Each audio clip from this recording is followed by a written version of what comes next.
This close. When I tell you guys that I did not sit down for the last 2 minutes of our last preseason game. I really had to think to myself before I recorded this video, like, yo, what is my life? I'm getting this worked up over a oh, but I wanted it so bad. And Julius, why?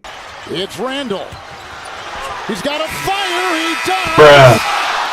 Oh, so many things to talk about. Alonzo Trier, his bench banishment was lifted, and did he make his pay? RJ Barrett went out there looking like RJ Barrett has been in the league for 7 years, and he is ready to take New York on his broad shoulders. Julius Randle looked good, but then he didn't, and then he looked good again, but then he didn't, and then he ended off looking really good, and then he didn't. Let's talk about all of it in this video. So much to talk about.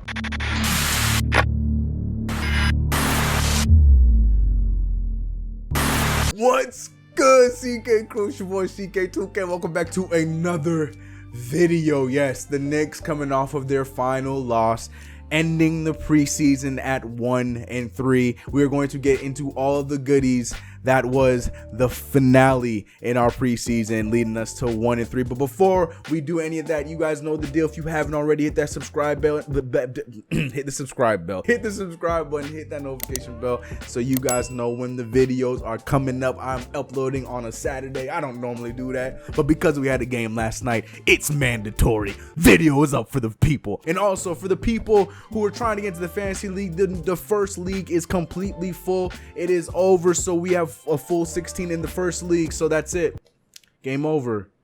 Just kidding. We made a second league, ladies and gentlemen. There will be 2 fantasy leagues run by your boy, 2 CK Crew leagues, and the second one is open right now. New link is in the description below. Again, first come, first serve for 16 teams. I will be in both leagues, so that's what 30 people getting a chance to try to send their L's my way. But it won't happen because your boy is a fantasy guru. Well, I'm not going to get too crazy. Fantasy basketball is a different sport. But yes, new fantasy league second. We have 2 leagues. First one is full. Second one, brand new one, is open. New link in the description below. First come, first serve. If you can't get in, then definitely hope to get into the one next year. If this goes well, I might just do a big old league next year. We'll see. But definitely hit the link below. Join the league. First come, first serve. I can only say that so many times. But yeah, man, coming off of a very up and down game, lots of ups, lots of garden moments. It was a lot of fun for a preseason game. To battle with in 1 or 2 as Barrett hammered down by Barrett. The biggest thing was the reoccurring theme, at least for the last 3 games of the preseason, how terrible of a start we had.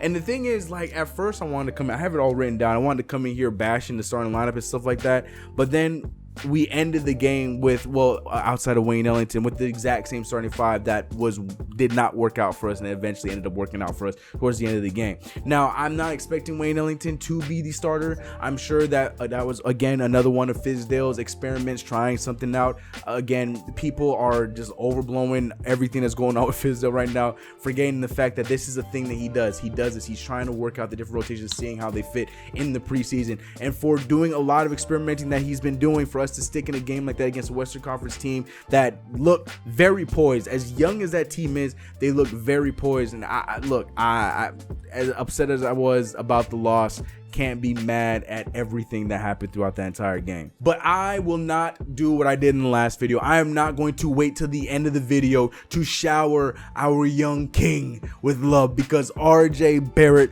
was a god in the garden, at least for the first half. I mean, he slowed down a little bit in the second half, but I don't entirely think that was his fault. I feel like he got the Kevin Knox treatment. Kevin Knox tend to have some great starts to games, and then all of a sudden would not get the ball in the second half. That was a thing that happened last season. It happened in the summer league, and I feel like that's what happened with RJ Barrett this game. And speaking of Kevin Knox did the complete polar opposite. He came out looking sluggish. He did not have that same flair when he came off the bench that he's been showing in his the times that he's been playing off of the bench. He did not come out there with the fire that, you know, I was enjoying with him coming off the bench until the second half. Second half, Kev was a completely different beast, and I was all for it. Mental in trying to do that work so that we don't stay stuck in the past, just like the game doesn't get stuck in the past. All of us at TNT appreciate, and the NBA fans that are watching too, really appreciate your honesty and your forthrightness as the Knicks go the other way with a big jam by Knox. Last night's game, we had Dennis Smith Jr., Wayne Ellington, RJ Barrett playing the 3, Julius Randle, and Mitchell Robinson. Now, Mitchell Robinson, he showed some life in some spurts in the game. On it, but he's got to get ready for this physicality right there. And another jam inside, and Robinson has 4 field goals. But Mitchell Robinson, I don't know. I'm not going to say it's not a regression. I'm just going to give him the same kind of pass that I've given the rest of these players. Rust, you know what I'm saying? I know he had a lot of workouts and he's trying to change a lot of things, but I think maybe because of the kind of things that he's been working on, a lot of other stuff has probably been slacking a little bit. I don't expect that to stay that way, but I do expect for Mitchell Robinson to get back to his form in time, because there were still sights of it throughout the entire game. I mean, he still managed to have 10 points in 20 minutes, pulled down 7 boards, got his 4 blocks. So that's the kind of stat line that I'm cool with. But again, a lot of that came in towards the end of the second quarter and the second half. It's just one of those things where I don't know if it was just a combination of guys in the beginning of the game that just had everybody have slow starts, but the beginning was just a weird start that had a lot of people shaking their heads, not shaking their heads, scratching their heads. But again, we did manage to right the ship in the second quarter, like it has been the entire of the preseason. And to me, you know, I can keep using the it's only preseason excuse, but it is something that's going to be a little worrisome, especially when we're coming into us figuring out what the actual starting lineup is going to be, when I'm pretty sure we've seen the starting lineup with Dennis Smith Jr., RJ Barrett, Marcus Morris, Julius Randle, and Mitchell Robinson at the 5. I'm pretty sure that's going to be our starting 5. But the thing is, even when we tried that out, I understand DSJ was probably a bit rusty. That wasn't giving us the best production, but maybe in time we will see that change with chemistry and stuff like that.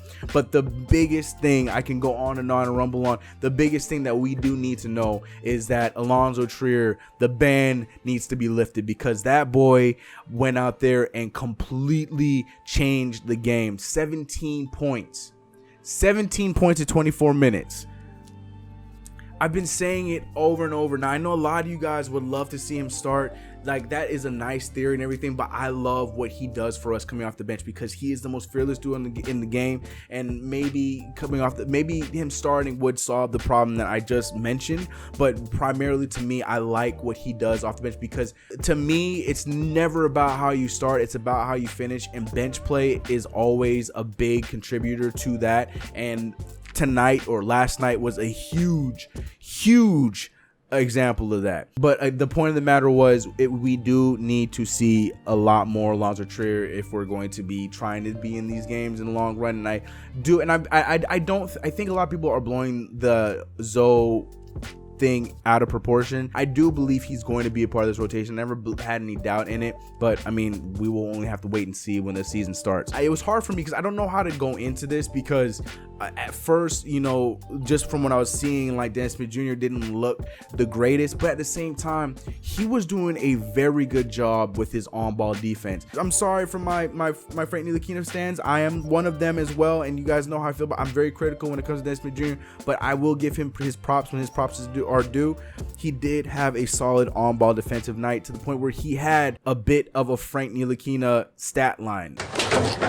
Now, let me explain. Now, what everybody, just like with Frank Ntilikina, I'm going to attack this the same way a lot of people attack Frank Ntilikina, but I'm also going to defend it the same way I defend Frank Ntilikina. Now, you can look at his stats and see that he only had 9 points and shot 16.7% from the field, a damn ugly 25% from the three-point line, but luckily he was 4 for 6 from the free throw line. But the thing is, he was still a +6. A lot of this sound familiar, besides the fact that he shot a lot more shots than Frank Ntilikina has ever shot in any game. I'm talking about ugly shooting percentages, but a +6. Here's why. He also had 2 steals, and a lot of the time he led to a lot of turnovers, or led to a lot of stops on the defensive end in the very crucial times towards the end of the game, and that was something that was very pleasing to see. And going back to the plus and minus, the only 2 other guys to be above the positive on the plus and minus were probably our 2 bright stars in RJ Barrett and Julius Randle. Now, like I said in the intro, Julius Randle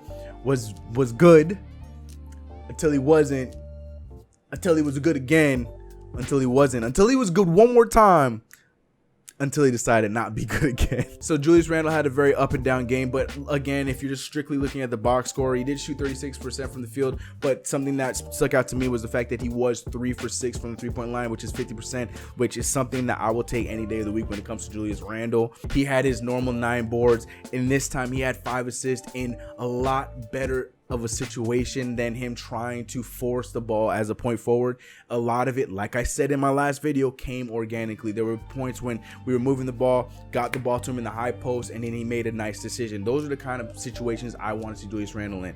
I'll even take it when he has a rebound and he goes in the break, because I tend to think that he does have good instincts with that. But at the same time, with his 5 assists, he did also have 4 turnovers, so a little bit of give and take, but he was a +3. Now that I spoke about everybody else in this game. Also, nice to see that we got a little Dotson sighting. 10 minutes, got 3 points on the board. Still going through the injury, so I expect, I didn't expect him to play too much. But I must give the rest of this love to RJ Barrett. Boston one time, and there was all the attention. Barrett on the feed from Stiff, moving the ball. RJ Barrett. And staff wants to play. Up-tempo fast. Look at Barrett. Rowan Barrett Jr. went out there and took the Garden by storm. To go into battle with in 1 or 2 as Barrett hammered down by Barrett. And then made that 3 to just make the Garden go wild. That left hand. It's a 3. Barrett puts it down. Like, I felt that in my soul, and I'm like, yo, that is my 19-year-old rookie out there on the floor, and I so happy. The thing was too, on top of that, that was his only 3, 100% from the field. Take that, haters. Not only that, 9 for 12 from 3, efficient, just efficient all the way around. His defense looked good. He was moving the ball, he was rebounding the ball. Unfortunately, he did only end with 19 points. I was hoping that this was going to be his breakout game in the preseason, because he did end the first half with 16 points, I think, and he was 100% from the 3-point, all that blah, blah, blah, blah, blah. Fizdale had said that he was going to cut RJ's minutes. That didn't work out because he still ended up playing 35 minutes in the game. But I get it, and I'm sure, and I haven't watched any of the post-game stuff. I'm literally filming this right after the game had finished. I'm sure Fizdale is going to mention it, and he's probably going to say something along the lines that he was just doing so much good stuff on the court. It would be hard for him to take him off the court, and I completely can understand that. Now, what does that mean for him during the regular season? I don't know. Is he going to be playing these high amount of minutes throughout the entire season? Possibly. He did it with Kevin Knox. RJ Barrett's probably going to be a little more productive with the minutes, so maybe he might get the minutes like that. Who knows? All I know is RJ Barrett shot 9 for 12 in big minutes, in big moments in the Garden. I do wish that he was a little bit more involved towards the end of the game, but what we were doing at the end of the game worked out. Alonzo Trier was great. Julius Randle gave us some very key buckets. When you keep talking to the officials, they're going to tee you up. I've been there, done that, been a part of it. In the corner, Randle. 3, good, it's another one! Julius Randle. Top players in Washington, D.C. Randle, he's hit 2 threes. He hits a 3rd! Tee him up more, coach. Again, until he didn't. Williams. Look at it was stolen by Randle. Randle lost it inside. What? A lot of people are probably going to talk about that last play. Why Fizdale didn't drop a better play. Why wasn't it Trier with the ball in his hands? And look, we can go back and forth about this. My personal stance about it was I'm not as upset with the shot. I know he did have about 2.8 seconds on the clock. Maybe he could have got closer because we only needed 2 points because we were down by 1 point. But at the same time, he did take a good shot off the dribble that he felt ball could have gone in. You're damn if you do, you're damn if you don't. That ball went in. We're all talking about Julius Randle was a god. That ball misses. Everybody's attacking Julius Randle because he got the ball stripped from him in key moments towards the end of the game. So again, with Juju, you're damn if you do, you're damn if you don't. Now, for those who are saying that Alonzo Trier should have had the ball at the end of the game, true, I would have been cool with that. But at the same time, we have to remember Alonzo Trier did have 2 opportunities, 2 of them, to steal the deal with wide open 3-point shots. So either way, I feel like the situation, the ball was in the right person's hands because they were the ones that led us back into that game. I would have even wanted RJ Barrett. Actually, going back to the first play by Julius Randle where he got the ball stripped when he got after getting a nice steal, you can see RJ Barrett was calling for the ball. And personally, in a situation like that, I would have rather the ball gone to RJ Barrett. But again, that's something that he's gonna have to earn in time because he still is a rookie. But let me know all of your thoughts in the comments below. How did you feel about the game? What What went wrong? What was right? Who was your player of the game? How excited were you for a preseason game? The real season begins next season, but I need to know all your thoughts in the comments below. But now let's get into everyone's favorite time of the video, the comments of the video. Chris Delurier says Randle nor Portis should have the ball in their hands. John Lewis, Frank gotta get his offense going, man. Just give me 10 to 12 points per game, 6 to. I'm not on that wave, because then that person's probably gonna be the same person there that's gonna be defending Dennis Smith Jr. after what I just said, scoring 9 points off of 16% shooting from the field. Stop. Chris Flacco said, I low-key think Knox should start just because Morris ISOs too much and it's not like he's Harden. Yeah, see, at first, I was thinking that, you know, you gotta let Morris start, let Knox do what he does off the bench. But then it comes down to this. Do you want Marcus Morris and Alonzo Trier coming off the bench? Now, that could make for a crazy tandem off the bench, or it can make for a ball-stopping tandem off the bench. I have not decided how I feel about that, but let me know what you guys think in the comments below. Great life. He says LaMelo Ball and RJ backcourt. See, and look, Daniel Temby, sorry, but the only Knicks point guard in my head is LaMelo Ball. Now, I'm trying to stay calm about this, but y'all better be ready for some LaMelo Ball videos coming from your boy CK, because yes, I am 100,000% on the LaMelo Ball train, and I welcome all of the LaMelo Ball hate in my comment section below. But I'm hoping that we, some way, in some stroke of Pelicans luck. I don't want to tank, but I also hope that if we do end in a lottery at like the 8th, 9th spot, and we're able to pull some Pelicans luck to climb up to pick number 3, pick number 4, and hopefully Melo falls, we can draft him that way. I am all for it. I am all for can you guys imagine that? LaMelo and RJ Barrett as our backcourt for the long term.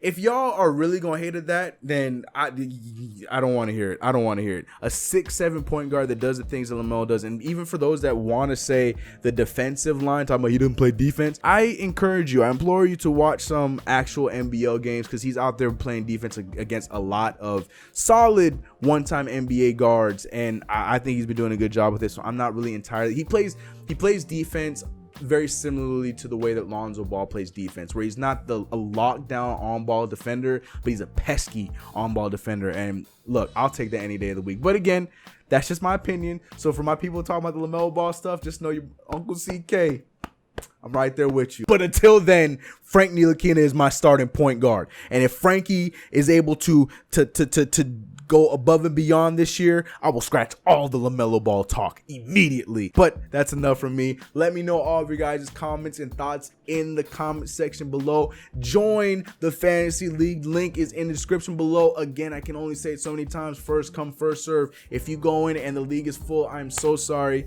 Next year, we will be doing another one of these, and hopefully you guys can join that one then. You guys know the deal. Cop yourself some merch. Go to the store. Check out if there's anything you like. New designs are on the way. The minute the new designs are up, I will be letting you guys know about them, so be ready to be annoyed, but you guys will like the designs. I'm very excited to release these designs for you guys. It's just taking some time because it's quite a few of them.